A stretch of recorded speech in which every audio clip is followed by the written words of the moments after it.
This is their flying field, and the fence line there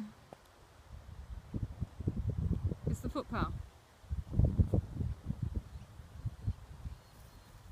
Those markers mark the runway, and that's the pedestrian fence where people walk.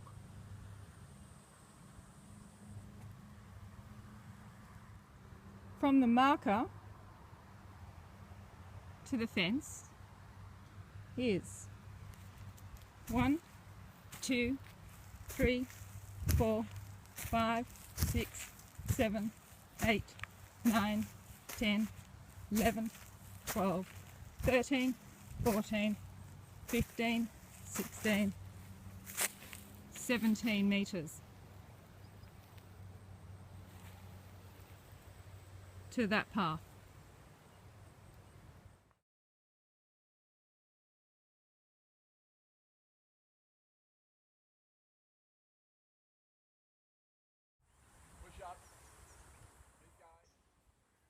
This was filmed while I was walking along the path, so the aeroplane is directly over the top of the walkway.